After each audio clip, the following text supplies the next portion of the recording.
আসসালামু আলাইকুম everyone, welcome করছি আমার নতুন আরও একটি ভিডিও দেখার জন্য। আশা করছি সবাই ভালো আছেন। আজকে আপনাদেরকে তৈরি করে দেখাবো রমজানের স্পেশাল ডেজার্ট ফালুদা। এই ফালুদা আপনারা ঘরে কিভাবে খুব সহজেই তৈরি করে নিতে পারবেন সেই রেসিপিটাই শেয়ার করব। আশা করছি ভালো লাগবে। ভালো লাগলে আমার চ্যানেলটি সাবস্ক্রাইব করে রাখবেন, আর যারা ফেসবুক থেকে দেখছেন আমার পেজটিকে ফলো দেবেন। তাহলে চলুন আর কথা না বাড়িয়ে ভিডিওটি শুরু করি। প্রথমে আমি এখানে নিয়ে নিচ্ছি 1/4 কাপ পরিমাণ সাবুদানা। এখানে আমি একটু বড় বা মাঝারি সাইজের সাবুদানাটা নিয়েছি। আপনারা চাইলে ছোট কিংবা বড় সাইজের সাবুদানাটাও নিয়ে নিতে পারবেন। নিয়ে এটি এখন পানি দিয়ে আমি ভিজিয়ে রেখে দিব। এটি যতক্ষণ না পর্যন্ত পানি শুষে নিয়ে ফুলে ডাবল হয়ে যায়। এক সাইডে রেখে দিয়ে আমি চলে এসেছি চুলায়। আগে থেকে পানি বসিয়ে দিয়েছিলাম, সেটি গরম হয়ে গিয়েছে। এখন এখানে নুডলস সিদ্ধ করে নিব। আমি এখানে বড় সাইজের অর্থাৎ মোটা চাউমিন বা চাইনিজ নুডলস যেটা, সেটি এখানে নিয়ে নিয়েছি পরিমাণ মতো। আপনারা চাইলে নর্মাল যে নুডলস সেটিও নিয়ে নিতে পারবেন। এখন এই নুডলসটি সিদ্ধ করে নিব।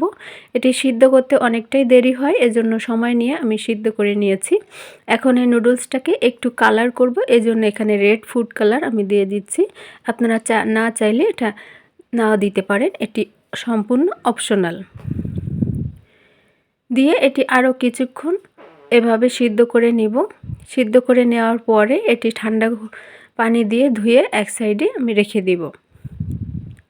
এরপরে ফিরে এসেছি সাবুদানাটি রান্না করার জন্য। সাবুদানাটি খুব ভালোভাবে ধুয়ে পানি ঝরিয়ে নিয়েছি, আর এখন চুলায় পানিতে দিয়ে দিয়েছি। পানিটি গরম হয়ে গেলে এটি রান্না করে নেব।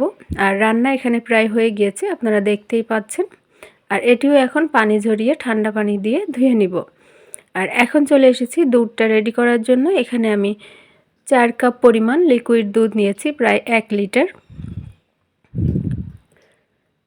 এখানে আপনারা পাউডার দুধ দিয়েও করে নিতে পারবেন, আবার লিকুইড বা পাউডার দুটোই মিক্স করেও করতে পারবেন, কোনো অসুবিধা নেই। 4 কাপ দুধ এখানে আমার নেওয়া হয়ে গিয়েছে। এখন এই দুধটাকে জাল করে আমি প্রায় 2 কাপের মতো করে নিব। এতে করে দুধটা অনেকটা ঘন হয়ে যাবে আর খেতেও অনেক বেশি ভালো লাগবে।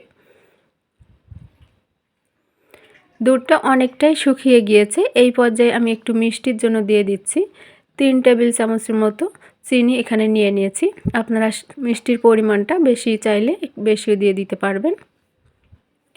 যে যার স্বাদ অনুযায়ী মিষ্টির পরিমাণটা আপনারা অ্যাডজাস্ট করে নেবেন। এখন এখানে দুধটা আরও কিছুক্ষণ জাল করার পরে এই পর্যায়ে চলে এসেছে, অর্থাৎ দুধটা আমার প্রায় 2 কাপের মতো হয়ে গিয়েছে। এখন এটি চুলা থেকে নামিয়ে অন্য একটি পাত্রে রেখে দিব পুরোপুরি ঠান্ডা হওয়ার জন্য। চুলা থেকে নামিয়ে একটি পাত্রে আমি রেখে দিচ্ছি। আর এই দুধটা পুরোপুরি ঠান্ডা হয়ে যাওয়ার পরেই আমি ফিরে আসব। ফিরে এসেছি, দুধটা পুরোপুরি ঠান্ডা হয়ে গিয়েছে। এখন আমি ফালুদাটা তৈরি করে নিব। জন্য দুধটা আগে থেকে একটু নেড়েচেড়ে নিয়ে এখানে আমি দিয়ে দিচ্ছি ভ্যানিলা আইসক্রিম। প্রায় হাফ কাপের মতো ভ্যানিলা আইসক্রিম এখানে আমি দিয়েছি, দিয়ে একটু মিশিয়ে নিয়েছি।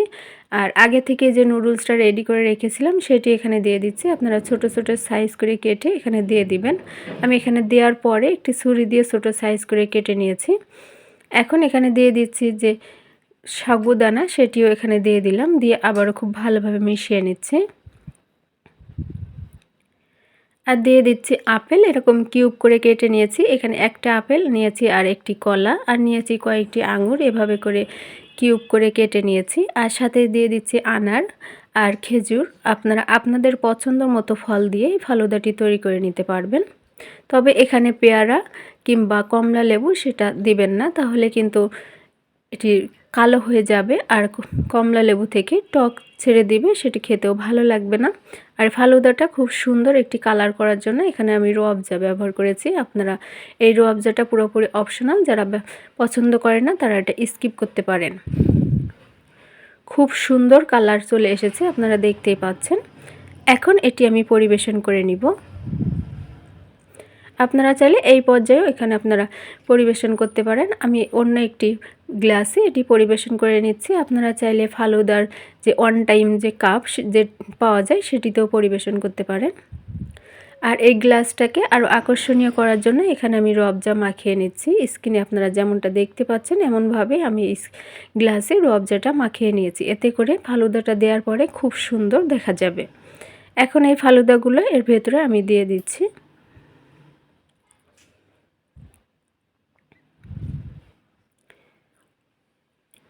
ফালুদা দেওয়ার পরে এখানে আমি উপরে আইসক্রিম দিয়ে এটি ফাইনালি পরিবেশন করে নিচ্ছি।